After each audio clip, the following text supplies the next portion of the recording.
I can't buy the air I breathe.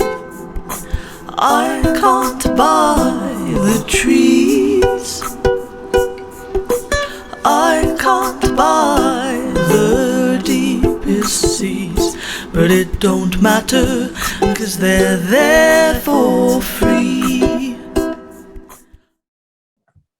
Hello everybody, and welcome to Around the World in 88 Tales. I'm David Heathfield, and I'm here at the Royal Albert Memorial Museum in Exeter. And we're doing this project all around the world with storytellers from many different cultures and exchanging stories inspired by artifacts at the museum. So here I am in Exeter in the UK, and I'm with Sikha Gurung, a good friend, a teacher, and a wonderful storyteller, and maybe my Nepali sister, we could say. Hi, Sikha Gurung. Hello, David. Namaste, everyone. Namaste, Nepal, and Namaste, UK. Namaste. Good to be here. And Sikha, I say brother and sister because we've done a lot of storytelling together. Yes, of course, we are. And you said just now that you've just had the Rakhi festival in Nepal. What is it? It's Rakhi and Raksha Bandhan as well. So it's the festival of a brother and a sister, where a brother promises to safeguard the sister forever. And and brother gives a lot of gifts to her. What are you wearing? Yeah, I'm wearing Rakhi Jane here. This is a sacred thread that is worn in the festival. Yeah. Fantastic. And last year at this time, we told a story about a brother and a sister that you taught me. But that's another story. Today we're very excited that you're with us all the way from Nepal. Here we are. Okay. Yeah. I ought to change the background on my computer so that we can see it more clearly. Okay, so here we are. So here is Nepal, and you're in Kathmandu, the capital. Yes. Beautiful city. I've been lucky to tell stories in your city. And Sikha, could you tell us about yourself and storytelling and why you want to be part of this? Yeah, so namaste everyone once again. I'm Sikha Gurung from Nepal, Kathmandu. I would like to introduce myself as a storytelling learner because I'm learning this beautiful skill ever since 2018 when I first met David at ITFL conference. And then I am interested in this project because it is extremely adventurous. The whole idea of having 88 stories from around the world is very big for me. It is a very good platform where so many cultures are shared, so many languages are known, through stories. So yeah, I really feel fortunate to be a significant part of this this event. Thank you, David. Thank you for having me. We're delighted and so glad that you're giving up your time to share your culture with us. This is what the project is all about. So the artifact that it's going to inspire our stories today is a purse. And I'm going to show you this beautiful purse from World Cultures. It's a silk purse, and you can see the design here. There's a tiger on one side and on the other, a person riding, I think it's a donkey, perhaps. Yeah, I think so too. And I'm not sure exactly where this purse comes from. We'll find out perhaps. So I'm going to put the purse here while I tell a story, and afterwards, Sikha, you can tell your story. Okay? So let's begin. Yeah. Oh, by the way, my story, I learned it from a woman I met her name is Nargiza Abdraimova. And Nargiza comes from Kyrgyzstan. So Kyrgyzstan is here, okay? Okay. Not so far from Nepal. Yeah. And I met Nargiza in Oxford, in England, about 2 years ago when she was studying in the UK. She's a lawyer in Kyrgyzstan. So here's the story that she gave to me, and now I'm giving it to you. There are many stories about Apendi. Now, Apendi is a trickster, and Apendi also features in stories in Western Asia. Sometimes he's called Joha in Arabic or Nasruddin in Turkish. In Kyrgyzstan and in Western China, they call him Apendi. Apendi was a poor man, and this day he had nothing to eat, no money left, and he was walking through the streets of the big city. He came past the house of a very rich and greedy miser. The greedy man was counting his gold coins in the window, so everybody could see how powerful and rich he was. Apendi watched this greedy man and had a plan. He threw his arms up to the sky and said, oh God in heaven, I am a poor man, but please, oh God, give me 100 gold coins right now, 100 gold coins right here, and I will know they come from you, not from anyone else. If there are 99 coins, I will leave them. They are not for me, but 100, then I know they are a gift from God. And he walked away. The man in the window pretended not to notice and continued counting. A short time later, Apendi returned and stood under the same window and began again. Oh God in heaven, 100 coins, I need them now from you, here, right at this moment, not 99. If there are 99, I would know they're not for me. I would leave them. And he walked away. Well, this rich man was very curious. He took coins and counted them carefully into a beautiful silk purse until the purse was full. He made sure there were how many? 99 coins in that purse. I will test that fool in the street. He left the purse there in the street and went back to his window.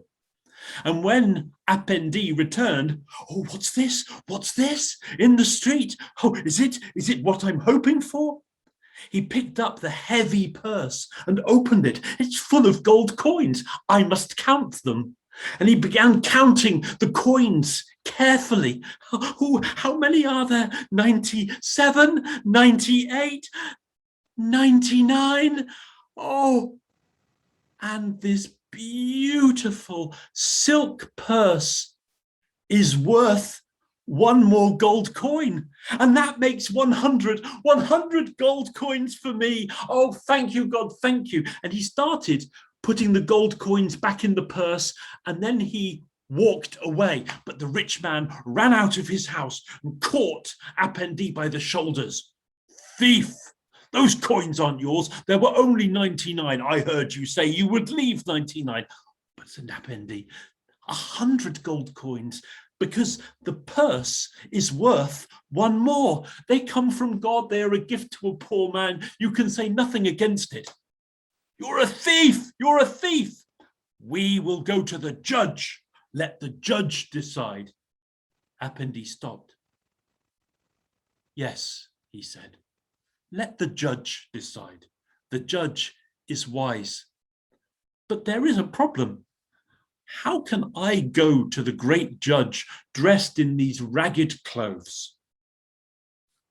Well, I will lend you some of my clothes, said the rich man. But the rich man and Apendi, we live here. The judge lives far away. How can we get to his house? I have nothing to ride on. I only have my feet to carry me. It will take me until nightfall. Ah, said the rich man, then I will lend you one of my donkeys. Come. So Apendi and the rich man rode side by side. Both of them looked very smart.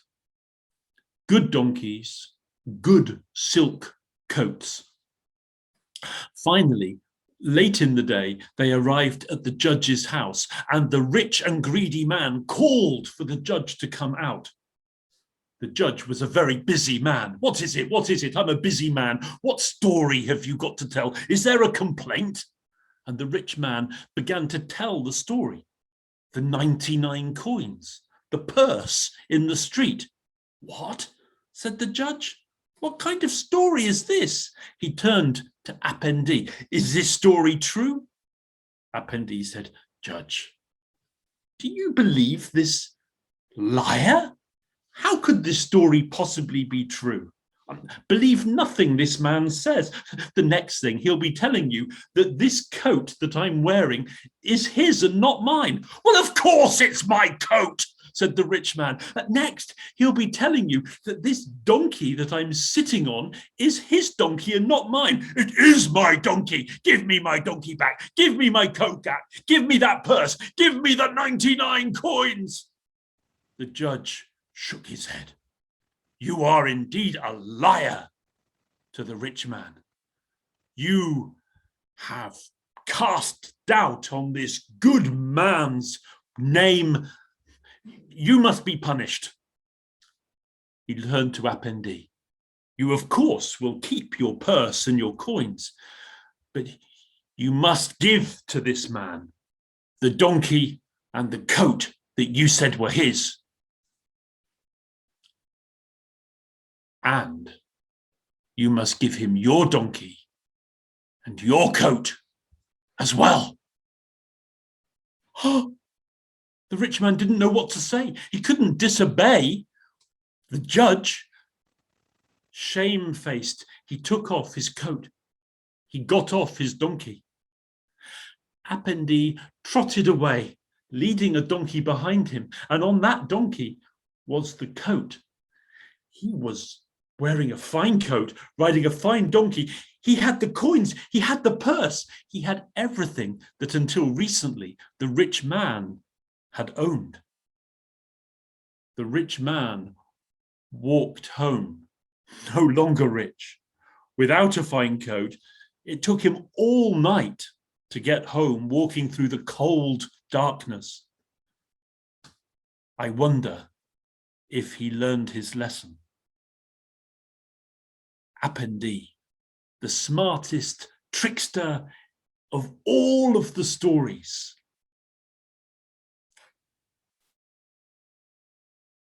Thank you very much.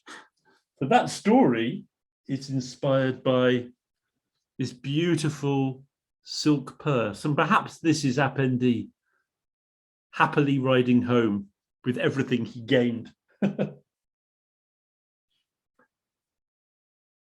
Sikha, have you heard that story before? Yeah, David, I think I've heard it. Did you hear it from me? No, I think I heard it when I was a small girl, I guess. Oh, really? Yeah. So you maybe tell a similar story in Nepal. Yeah, I think so. How We wonderful. have a lot of stories similar to this.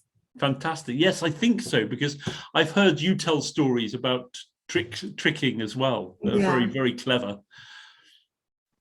So, Sikha, is there a story that you would like to share with us in response to the story and maybe to this artifact?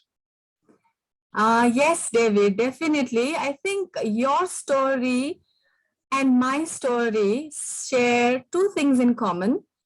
First, the humor, I guess, and the second is the trickster, I guess. Yeah, I think my story also has a person who is very tricky.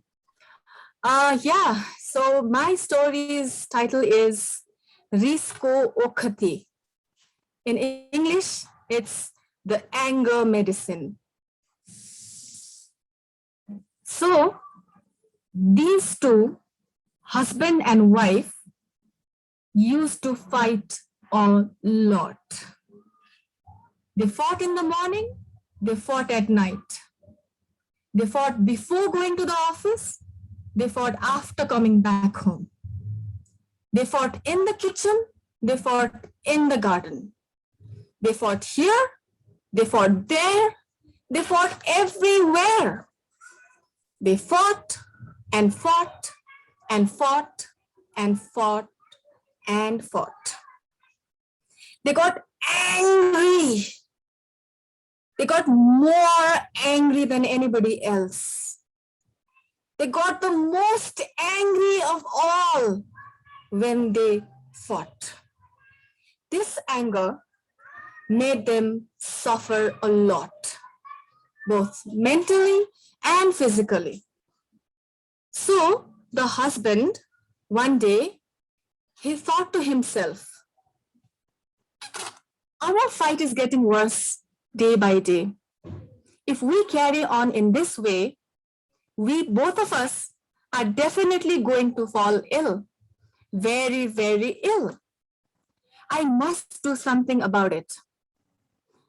With this thought in his mind, he went to see a doctor. The doctor listened to the whole matter, thought for a while, and gave him a bottle of medicine. He advised the husband that whenever the fight was about to start, he had to pour the medicine into a spoon, make it full, and keep the medicine inside his mouth for 1 full hour.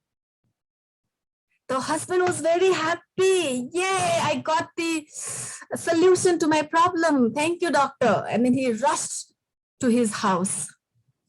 But without any surprise, as usual, the angry wife, the dangerous wife, was waiting for her husband. As the husband reached, she started screaming her heart out. The husband wanted to, or was about to reply her back because he also was used to doing that. But then he suddenly remembered the medicine and the doctor's advice. So he immediately rushed into the kitchen. He put his office bag on the table, put the medicine in the spoon, and then kept this medicine inside his mouth for 1 full hour.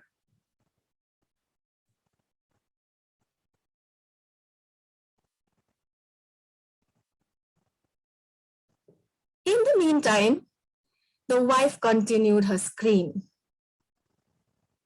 क्या हो पा रहा? यही हो? यति बेला आउने हो घर? What do you think of yourself? Is this the time to come back home?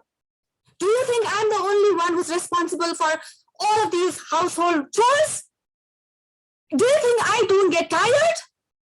And on and on and on and on and on. And the husband was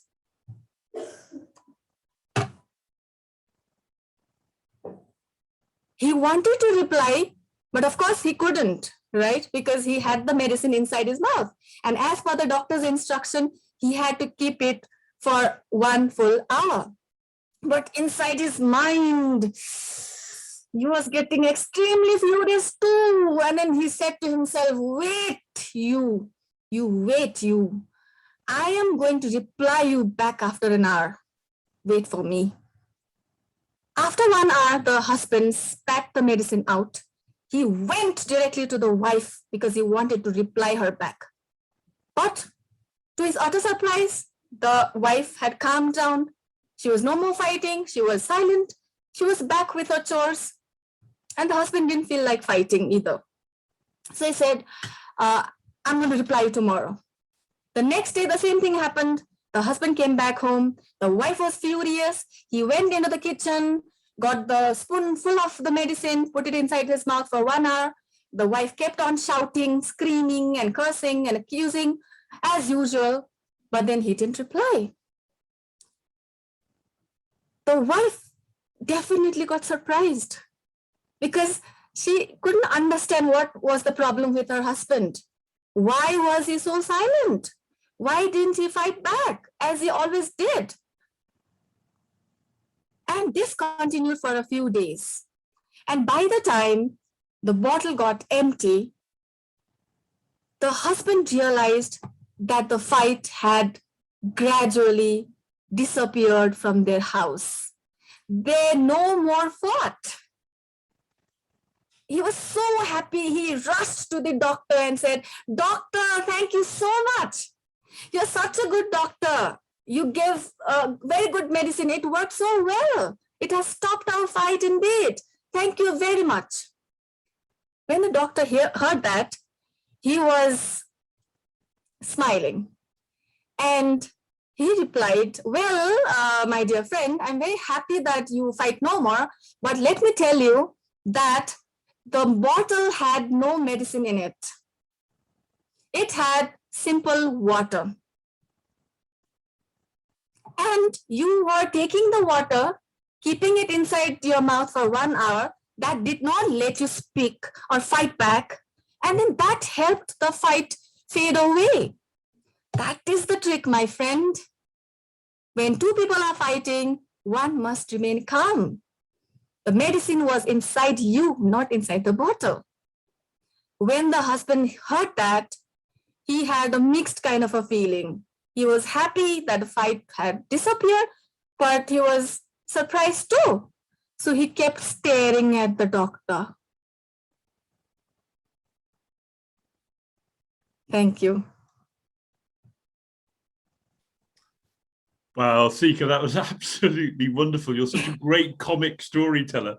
I love the use of the props and the way you've held your expression as if the water's in your mouth. It seems that holding your tongue is sometimes the best solution rather than rising to anger with your husband or wife. It was a great lesson for so many of us in that story. Yeah. There's been lots of comments coming in on Facebook while you've been telling the story. If anybody else would like to send a comment to Sikha or me about the stories we shared, feel free to write. Even if you're watching the recording later, you can add comments and we'll respond. I'll respond to them. But there's lots of lovely comments. So Percy in Brazil has been responding to your story, and Percy said, "Being quiet is sometimes the best medicine." That's exactly the message of the story. And Tammy, my wife, very funny and very wise, Sikha. Knowing when to keep quiet, a very important skill. And I can see that your son, Revan, I know Revan, wonderful storyteller. Hi, Revan. Great that you're listening in. Great to know you're with us. So, yeah, thank you so much, Sikha, for that wonderful story. I love the expressive way you told your story, said Tammy. Thank you, Tammy. Can I ask you, how did that story come your way? Yeah, this story actually came my way when I was a student. It was in a Nepali book when I was a primary school student. So when I was exploring to share a story in this platform, I eventually remembered that. And then I have certainly improvised some of the sections. The idea I had the basic idea of the story that was told to me by my teacher, by Nepali teacher, but I didn't remember every word and every line of it. So obviously I had to tell it in my own language. And I have also definitely improvised the context. It is not as traditional as it was in the original version of it. I have twisted here and there. Yeah. Well, that's what we're allowed to do when we retell stories. We make the story our own. What's the name of the story? It's in Nepali, it's Risko Okhati. Ris is anger and Okhati is medicine. So it's basically anger medicine. Anger medicine. And that is silence, quietness. We need a bit more of that in our world. A bit more anger medicine. Sikha, it's a joy as always to share a story with you. And Same I'm here, looking David. forward to many more story shares over the coming months. And Sikha, it's great that you've come to us live from Kathmandu to share your story. And again, I see you as a storytelling sibling with me, and love the Thank you. Virtual and I hug. think we're going to be meeting up Thank you. very soon in the museum live as a family event on the 25th of September. If any of you were local to Exeter or Devon, come along and meet me and Sikha in the museum. Brilliant. Okay, so see you very soon. Everybody can join in by sharing a story as well on the Padlet, which is on the web page for this project on the Royal Albert Memorial Museum website. Around the World in 88 Tales. Okay, thank you very much. Goodbye, Sikha. Bye-bye. See you soon. Thank you. Bye. Bye-bye. Can't buy the trees. I can't buy the deepest seas, but it don't matter, 'cause they're there for free.